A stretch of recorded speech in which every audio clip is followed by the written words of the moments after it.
याची ऑनलाईन छाननी अथवा पडताळणी करण्यात आली.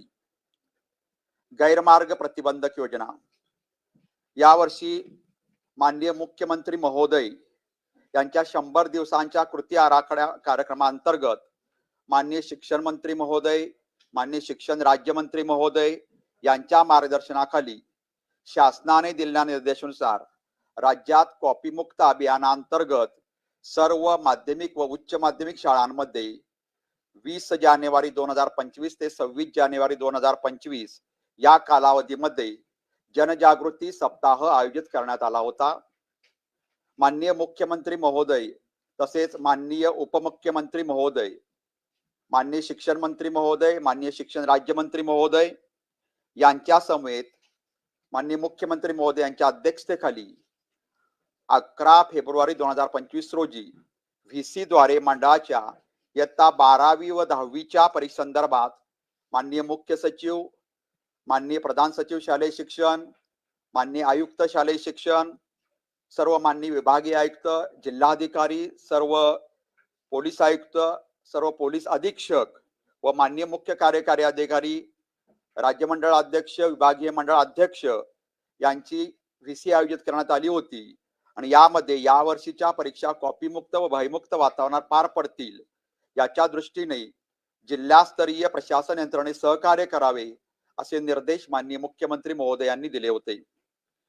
तसेच माननीय मुख्य सचिव महोदय यांनी माननीय प्रधान सचिव शालेय शिक्षण, माननीय आयुक्त शालेय शिक्षण, राज्यातील सर्व विभागीय आयुक्त, सर्व जिल्हाधिकारी, सर्व पोलीस अधीक्षक, सर्व पोलीस आयुक्त, सर्व मुख्य कार्यकारी अधिकारी, सर्व विभागीय मंडळाचे अध्यक्ष यांची दूरचित्रपणाद्वारे बैठक घेतली होती व सदर बैठकीमध्ये 10वी व 12वीच्या कॉपी प्रकरणावर पूर्णतः प्रतिबंध करण्यासाठी राज्यभर कॉपीमुक्त अभियान यशस्वी करण्याचे आवाहन माननीय मुख्य सचिव महोदय यांनी केले होते.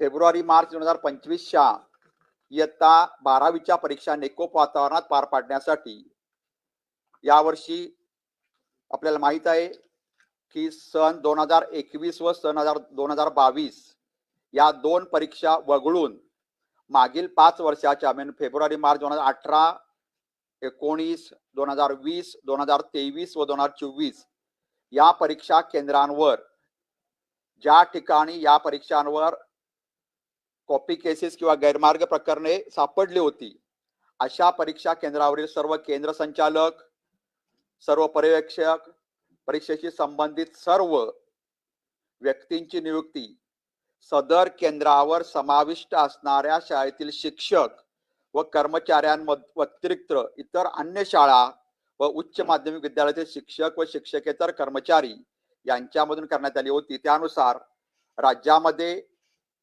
फेब्रुवारी मार्च 2025 ची परीक्षा 3373 केंद्रावर झाली होती. त्यापैकी 818 केंद्रावरून आपण केंद्र संचालक, पर्यवेक्षक व परीक्षेशी संबंधित सर्व यंत्रणा आपण बदलली होती. तसेच आपण असे सुद्धा डिक्लेअर केले होते की फेब्रुवारी मार्च 2025 परीक्षेमध्ये ज्या केंद्रावर गैरमार्ग प्रकरणे होतील त्या केंद्राची मान्यता येथून पुढे कायमस्वरूपी रद्द करण्यात येईल.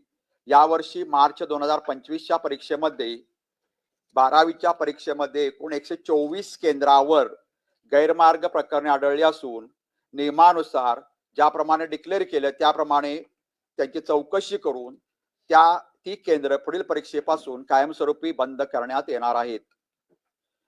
माननीय विभागीय आयुक्त, माननीय जिल्हाधिकारी, माननीय मुख्य कार्यकारी अधिकारी, माननीय पोलीस अधीक्षक, माननीय पोलीस आयुक्त यांना अर्धशासकीय पत्राद्वारे माननीय शिक्षण आयुक्त, राज्यमंडळ अध्यक्ष यांनी गैरमार्गाविरुद्ध लढा हे अभियान यशस्वी होण्यासाठी अर्धशासकीय पत्राने कळवण्यात आलेले होते. परीक्षा काळातील संभाव्य गैरप्रकारांना आळा घालण्यासाठी यावर्षी आपण विविध उपाय केले. त्यामध्ये 271 भरारी पथकं तर मंडळाच्या नेमप्रमाणे होतीच, त्याशिवाय जिल्हा प्रशासनातील इतर अनेक अधिकाऱ्यांची भरारी पथके यावर्षी आपण स्थापन केली होती आणि त्यामुळे यावर्षी दरवर्षीपेक्षा गैरमार्गाची प्रकरण निश्चितपणे कमी झालेली होती. सदर परीक्षेसाठी नियुक्त केलेले सहाय्यक परिरक्षक म्हणजे जे कस्टडीतून केंद्रावर क्वेश्चन पेपर म्हणजे प्रश्नपत्रे घेऊन जातात त्यांना नेहमीप्रमाणे गोपनीय पाकिट घेतल्यापासून म्हणजे प्रश्नपत्रिकेची गोपनीय पाकिट घेतल्यापासून ते परीक्षा केंद्रापर्यंत केंद्र संचालकाला हँडल म्हणजे डिलिव्हर करण्यासाठी त्यांच्या मोबाईलवर चित्रीकरण करण्यात आलेलं होतं आणि त्यानुसार परीक्षा केंद्रावर योग्य पद्धतीनं ही प्रश्नपत्रिकेची पाकिटे पोच होतील याची तंतोतंत काळजी घेण्यात आली होती. गतवर्षीप्रमाणे फेब्रुवारी मार्च 2025 परीक्षेसाठी पेपरच्या निर्धारित वेळेपेक्षा 10 मिनिटं अधिकची वेळ देण्यात आली होती. त्याचबरोबर फेब्रुवारी मार्च 2025च्या परीक्षेसाठी मागील वर्षीपासून सुरू केलेला आपल्या उत्तरपत्रिकेच्या मागील पृष्ठावरील ज्या काही सूचना आहेत म्हणजे विद्यार्थ्यांना गैरमार्ग गेल्यानंतर कोणत्या त्यांना शिस्तभंगाची त्यांच्यावर कारवाई कशी होऊ शकते याबद्दल सूचना वाचण्यासाठी विद्यार्थ्यांना आवाहन केले होते आणि त्याच्या सूचना सुद्धा समक्ष विद्यार्थ्यांसमोर वाचण्यात आलेल्या होत्या. परीक्षा कॉपीमुक्त भयमुक्त वातावरण पार पाडण्यासाठी माननीय उपमुख्यमंत्री महोदय यांनी राबवलेल्या उपक्रमात चालना देण्यासाठी राज्य मंडळाने सर्व जिल्हा प्रशासनांना अतिरिक्त निधी उपलब्ध करून दिला होता. आता निकालाची ठळक वैशिष्ट्ये.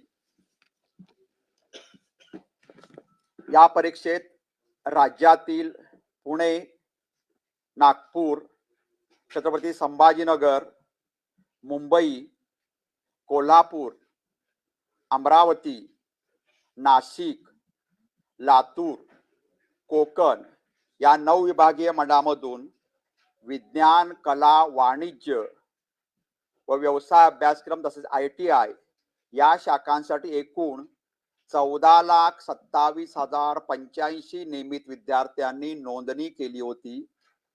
त्यापैकी प्रत्यक्ष 14,17,969 विद्यार्थी प्रविष्ट झाले होते आणि त्यापैकी 13,02,873 विद्यार्थी उत्तीर्ण झाले आहेत व उत्तीर्णतेची टक्केवारी 91.88% इतकी आहे. खाजगी विद्यार्थी म्हणून नोंदणी केलेल्या विद्यार्थ्यांची एकूण संख्या 36,133 एवढी होती. त्यापैकी 35,697 विद्यार्थी प्रविष्ट झाले आणि त्यापैकी 29,892 विद्यार्थी उत्तीर्ण झाले. या खाजगी विद्यार्थ्यांची म्हणजे 17 नंबरवर आपण एक्सटर्नल विद्यार्थी म्हणतो त्यांच्या उत्तीर्ण टक्केवारी 73.73% इतकी आहे. या परीक्षेत राज्यातील 9 विभागीय मंडळामधून सर्व शाखांमधून एकूण 42,388 रिपीटर म्हणजे पुनर्परीक्षार्थी विद्यार्थ्यांनी नोंदणी केली होती. त्यापैकी 42,024 विद्यार्थी प्रत्यक्ष परीक्षेत प्रविष्ट झाले आणि त्यापैकी 15,823 पुनर्परीक्षार्थी विद्यार्थी उत्तीर्ण झाले व त्यांची एकूण उत्तीर्ण टक्केवारी 37.65% इतकी आहे. या परीक्षेत राज्यातील 9 विभागीय मंडळामधून 7,310 दिव्यांग विद्यार्थ्यांनी नोंदणी केली होती. त्यापैकी 7,258 विद्यार्थी म्हणजे दिव्यांग विद्यार्थी प्रत्यक्ष परीक्षेस प्रविष्ट झाले आणि त्यापैकी 6,705 दिव्यांग विद्यार्थी उत्तीर्ण झाले व दिव्यांग विद्यार्थ्यांची उत्तीर्णतेची एकूण टक्केवारी 92.38% इतकी आहे. 12वी परीक्षेस नोंदणी केलेल्या सर्व पात्र दिव्यांग विद्यार्थ्यांना प्रचलित नियमाप्रमाणे सवलतीचे गुण देण्यात आलेले आहेत. सर्व या 9 विभागीय मंडळामधून नियमित विद्यार्थ्यांचा नेहमीप्रमाणे कोकण विभागाचा निकाल 96.74% इतका सर्वाधिक असून सर्वात कमी निकाल लातूर विभागाचा 89.46% इतका आहे. सर्व विभागीय मंडळातून नियमित मुलींची उत्तीर्णतेची टक्केवारी 94.58% इतकी असून मुलांची उत्तीर्णतेची टक्केवारी 89.51% इतकी आहे. म्हणजेच नेहमीप्रमाणे मुलींनी निकालात बाजी मारली असून मुलींची उत्तीर्णतेची टक्केवारी मुलांपेक्षा 5.07% अधिकची आहे. 12वी परीक्षेसाठी एकूण 154 विषयांची परीक्षा घेण्यात आली होती. त्यापैकी 37 विषयांचा निकाल 100% लागलेला आहे.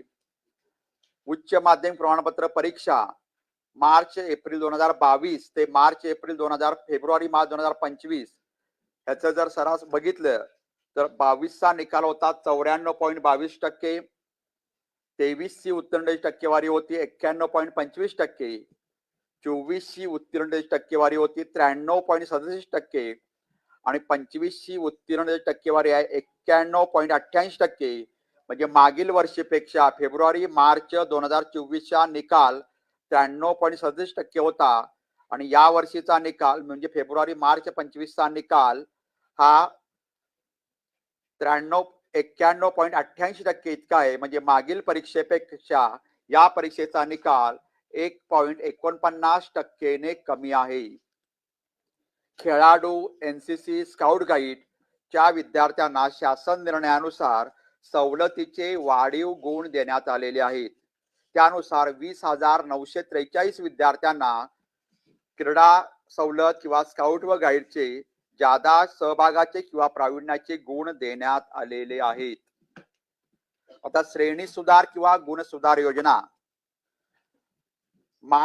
जुलै 2024च्या परीक्षेपासून आपण श्रेणी सुधार किंवा गुण सुधार योजनेसाठी बदल केला असून आपण आता जो विद्यार्थी सर्व विषयात एखाद्या परीक्षेला पास झाला तर त्याच्या सलग 3 परीक्षा आपण त्या विद्यार्थ्यांना श्रेणी सुधार किंवा गुण सुधार योजनेसाठी आपण परीक्षेला बसण्यासाठी पात्र ठरवतो.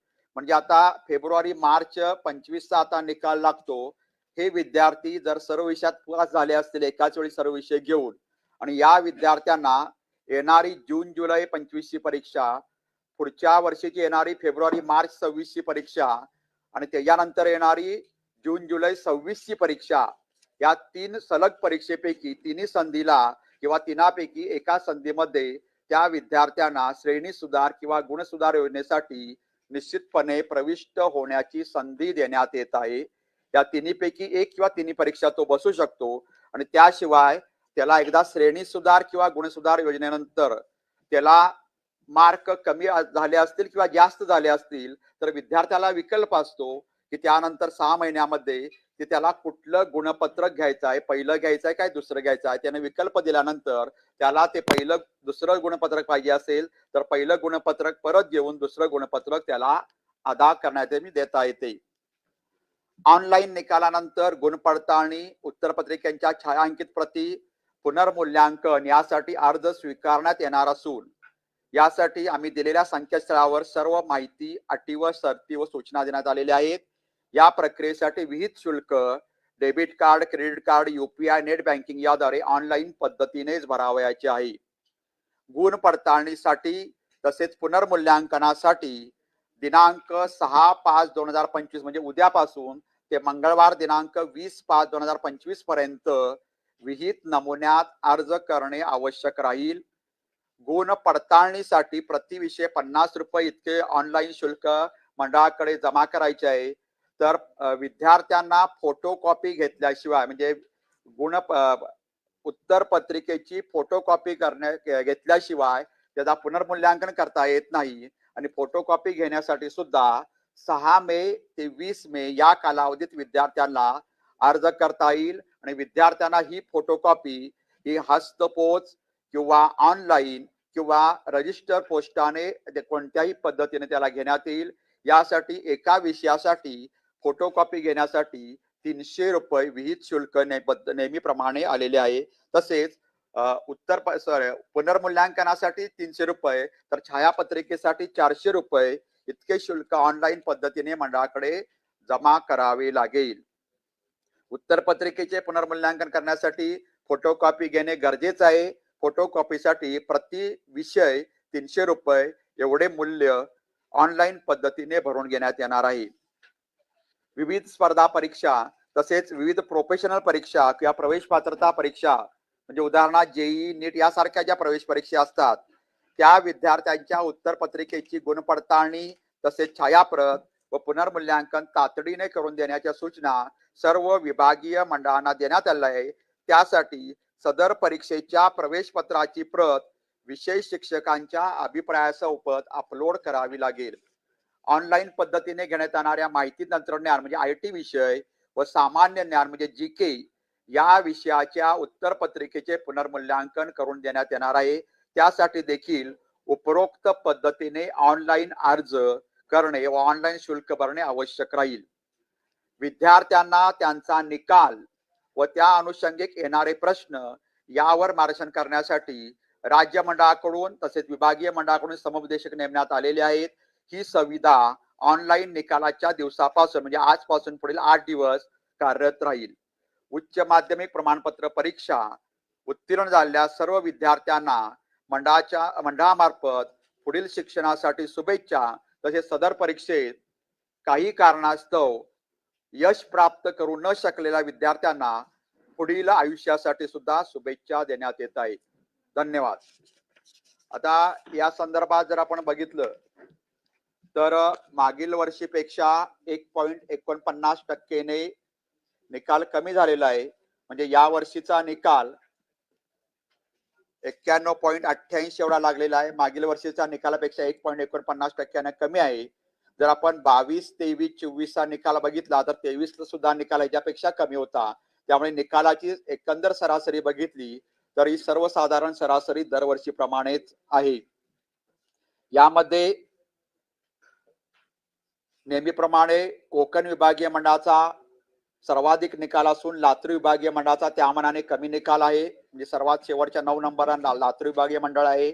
नेहमीप्रमाणे मुलींनी या निकालात बाजी मारली असून मुलांपेक्षा मुलींचा निकाल 5.07% अधिक आहे. याचबरोबर ज्या कॉपी केसेस आहेत किंवा विभागनिहाय तुम्हाला पाहिजे असेल तर क्रमांक सांगतो मी तुम्हाला. कोकणचा सर्वाधिक निकाल आहे 96.74%. 2 नंबरला कोल्हापूर विभाग आहे 93.64%. 3 नंबरला आहे मुंबई विभाग 92.93%. 4 नंबरला आमचा छत्रपती संभाजीनगर विभाग आहे 92.24%. 5 नंबरला आहे कोल्हापूर 5 नंबरला आहे अमरावती विभाग 91.43%.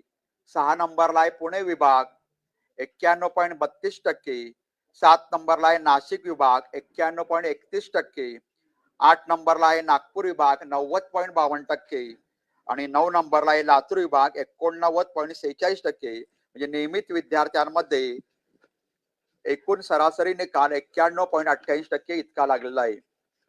आता या निकालामध्ये गुणवत्तेवार निकाल बघितला तर एकूण नियमित विद्यार्थी 14,27,085 प्रविष्ट झाले होते, नोंदणी झाले होते. त्यापैकी 14,17,969 विद्यार्थी प्रविष्ट झाले आणि त्यापैकी 13,02,873 विद्यार्थी उत्तीर्ण झाले.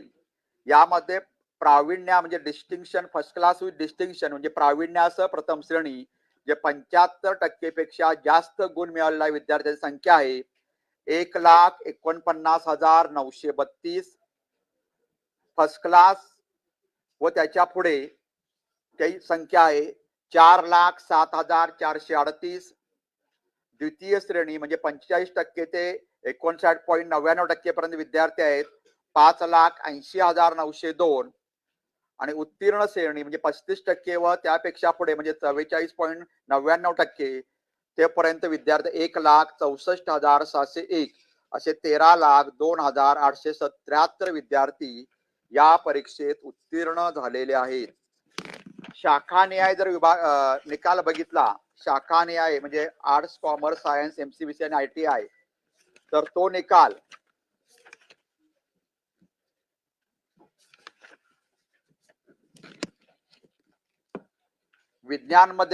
विज्ञान शाखेमध्ये 7,37,205 विद्यार्थी नोंदणी झाले होते. त्यापैकी 7,35,003 विद्यार्थी प्रविष्ट झाले आणि उत्तीर्ण झाले 7,15,595 आणि उत्तीर्णतेची विज्ञान शाखेची उत्तीर्णतेची टक्केवारी आहे 97.35%.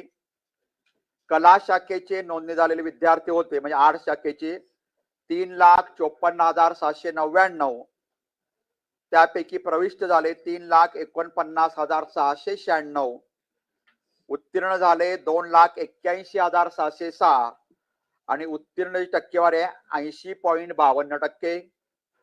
वाणिज्य विभाग बघितला, वाणिज्य शाखा बघितली तर 3,07,66 विद्यार्थी नोंदणी झाले त्यापैकी 2,99,527 विद्यार्थी प्रविष्ट झाले.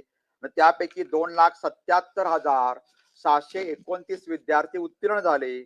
उत्तीर्णाची टक्केवारी वाणिज्य विभागाची आहे, म्हणजे कॉमर्स विभागाची 92.68%. व्यवसाय अभ्यासक्रम म्हणजे MCVC त्याला 30,017 विद्यार्थी प्रविष्ट झाले, नोंदणी झाले. त्यापैकी 29,363 विद्यार्थी प्रविष्ट झाले आणि त्यापैकी 24,450 विद्यार्थी उत्तीर्ण झाले. उत्तीर्णाची टक्केवारी व्यवसाय अभ्यासक्रमाची आहे 93.26%. आणि ITI साठी जे विद्यार्थी ITI आहे त्यांना सुद्धा 12वीला बरीच बसायला संधी आहे. त्यापैकी 4,398 विद्यार्थ्यांनी नोंदणी केली होती. त्यापैकी 4,380 विद्यार्थी प्रत्यक्ष परीक्षेत प्रविष्ट झाले आणि त्यापैकी 3,593 विद्यार्थी उत्तीर्ण झाले आणि उत्तीर्णाची टक्केवारी आहे 82.03%. याप्रमाणे ओव्हरऑल राज्य मंडळाचा नियमित विद्यार्थ्यांचा निकाल म्हणजे उत्तीर्णाची टक्केवारी आहे 91.88%. मगाशीच मी सांगितलं 1.49% निकाल कमी झालेला आहे. परंतु जर फेब्रुवारी मार्च 22, फेब्रुवारी मार्च 23, मार्च 24 आणि मार्च 25 चा विचार केला त्यापेक्षा सुद्धा निकाल मार्च 24 ला कमी लागला होता आणि निकालाच टक्केवारी कमी जास्त होऊ शकते आणि त्याप्रमाणे यावर्षी 1.49% म्हणजे ऍव्हरेज मध्ये निकाल तेवढाच आहे आणि त्यामुळे 1.49% एवढा निकाल कमी झालेला दिसत आहे.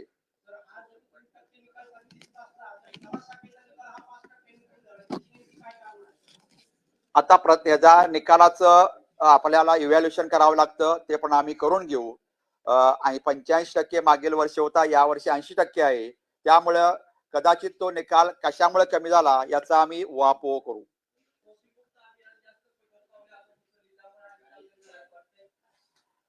दरवर्षी आपण कॉपीमुक्त अभियान राबवतो. कॉपीमुक्त अभियान चांगल्या पद्धतीने राबवलं गेलं आणि त्यामुळं अर्धा पॉईंट निकाल कमी जास्त होऊ शकतो. 100%चा विद्यार्थी कोणीही नाही. 35% वाले अजून काढायचं आहे चिन्मयजी, काढू आपण. ते आहेत का आपल्याकडे? आहे, ठीक आहे, देतो आहे.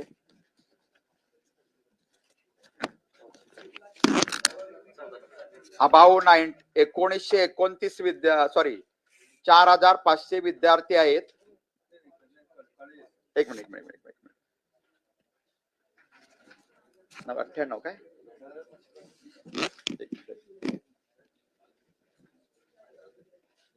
Number of junior college. आता ते नाही, फक्त कॉलेज सांगतोय. 1929 कॉलेज असे आहेत जे कनिष्ठ महाविद्यालय, त्यांचा निकाल 100% लागलेला आहे 1,929 आणि 90 ते 99.99% निकाल लागलेले कॉलेज आहेत 4,562 आणि 0% निकाल लागलेली कॉलेज आहेत 38. 0% निकाल लागलेली कॉलेज आहेत 38.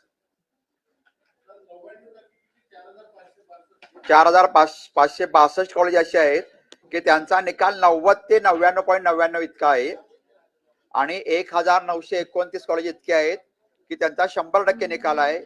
एकूण 10,496 कॉलेज मधून विद्यार्थी या परीक्षेसाठी प्रविष्ट झाले होते. 10,496.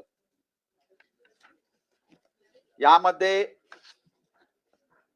स्पोर्ट्स मी सांगितलं 20,943 विद्यार्थ्यांना स्पोर्ट्स किंवा स्काउट गाईडचे मार्क मिळालेले आहेत. ट्रान्सजेंडर 18 विद्यार्थी प्रविष्ट झाले होते.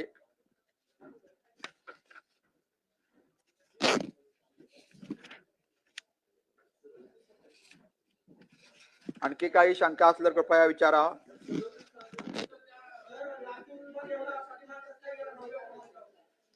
आता 1 ते 9 विभाग आहे, त्यामुळे कुठला तरी विभाग पाठीमागे जाऊ शकतो. त्या यावर्षी लातूरचा नंबर लागला.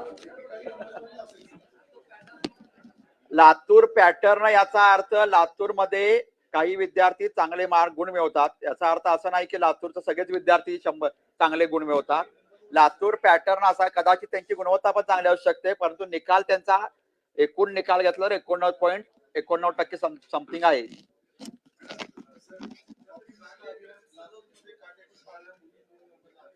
कॉपीमुक्त अभियान राज्यभरात काटेकोरपणे पाळले गेलं.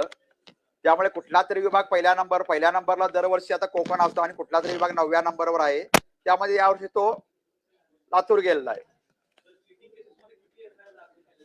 हा, चिटिंग केसेस मध्ये पुण्यामध्ये 2, छत्रपती संभाजीनगर मध्ये 7 विभागात आणि मुंबईमध्ये 2 असे 11 FIR दाखल झाले होते 12वीच्या परीक्षेसाठी. 11.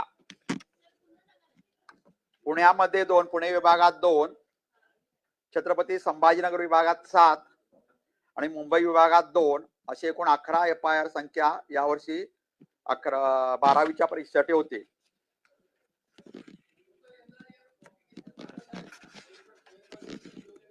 हो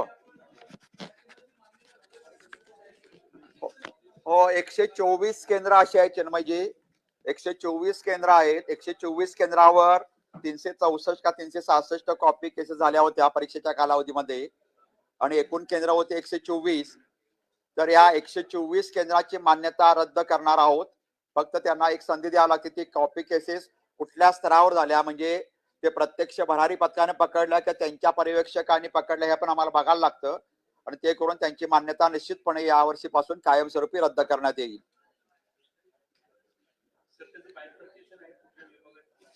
आहे की 17 नंबरला गेला.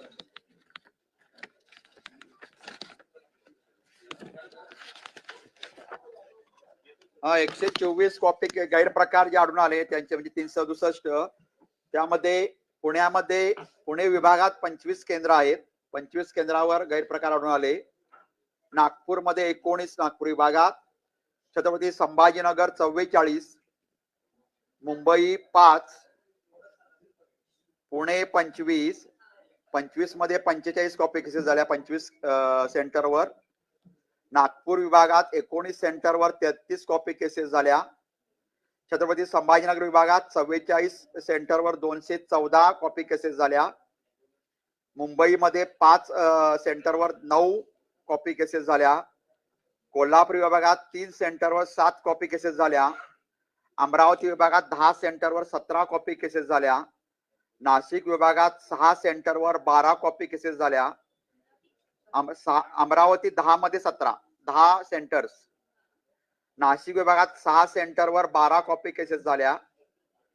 लातूर विभागात 11 सेंटरवर 29 कॉपी केसेस झाल्या आणि कोकण विभागात 1 सेंटरवर 1 कॉपी केसेस झाल्या. अशा 124 राज्यभरातील 124 सेंटरवर कॉपी केसेस झालेल्या आहेत.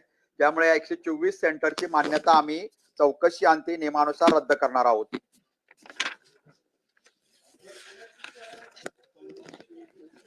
हर्षजी, पुण्यामध्ये 25 मध्ये 45.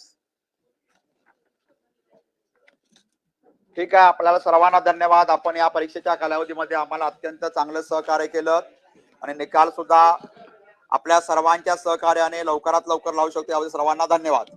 थँक्यू. बघा, 3 वर्षापासून माननीय राज्य शासनाने आपल्याला 30% वाढीचा आपण प्रस्ताव 3 वर्षापूर्वी शासनाला सादर केला होता. तर गेल्या 3 वर्षापासून दरवर्षी 10% शुल्क आपण वाढ करतो आहोत आणि ते मागच्या वर्षी सुद्धा मी डिक्लेअर केलं होतं आणि हे 3रं वर्ष आहे आणि या वर्षी 10% शुल्क राज्य शासनाने दिलेल्या परवानगीनुसार 10% शुल्क वाढलेलं आहे. आणि या वर्षी आपण सर्व पेपर तपासणी म्हणजे पेपर तपासणारे परीक्षक, नियामक, मुख्य नियामक यांच्या मानधनात सुद्धा वाढ केलेली आहे 25 ते 30%. तसेच या वर्षी म्हणजे येणाऱ्या परीक्षेपासून आपण मार्चच्या परीक्षेपासून बाकी सर्व जे घटक आहेत म्हणजे प्रामुख्याने पर्यवेक्षक, केंद्र संचालक, कस्टोडियन यांचं सुद्धा मानधन या वर्षीपासून वाढवणार आहेत. त्यामुळं साधारणतः 45 ते 50 रुपये वाढ होते आणि ती या वर्षी म्हणजे गेल्या 3 वर्षातली 3रं वर्ष आहे. त्यामुळे ही वाढ नियमाप्रमाणे राज्य शासनाकडून मान्यता घेऊन झालेली आहे.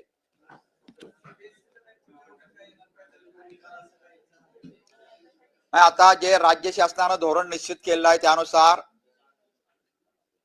27-28 मध्ये 10वी-12वीचा नवीन अभ्यासक्रम येईल असं राज्य शासनानं धोरण निश्चित केलेलं आहे आणि त्यापासून 27-28 जर 10वी आणि 12वीचा नवीन अभ्यासक्रम आला तर त्या पद्धतीने आपण नवीन परीक्षा पद्धती म्हणजे जी काय परीक्षा पद्धती SCF मध्ये सुचवलेल्या आहेत त्या परीक्षा पद्धतीप्रमाणे आपण परीक्षा घेऊ.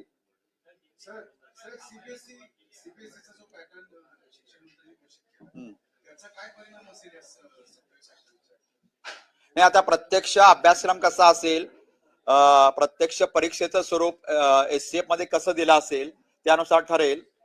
CBSE अभ्यासक्रम म्हणजे CBSEतला काही भाग आपण SCF म्हणजे आपला SCF असणार आहे, NCERTचा अभ्यासक्रम असणार आहे. NCERTचा जो काही चांगला भाग असेल, जो विद्यार्थ्यांना आपल्या आवश्यक आहे, तो आपल्या अभ्यासक्रमात समाविष्ट करण्यात, तो अभ्यासक्रम NCERTचा असेल. परंतु NCERTचा काही चांगला जे विद्यार्थ्यांना आवश्यक आहे तो भाग आपल्या अभ्यासक्रमात समाविष्ट होईल. ठीक आहे, सर्वांना धन्यवाद.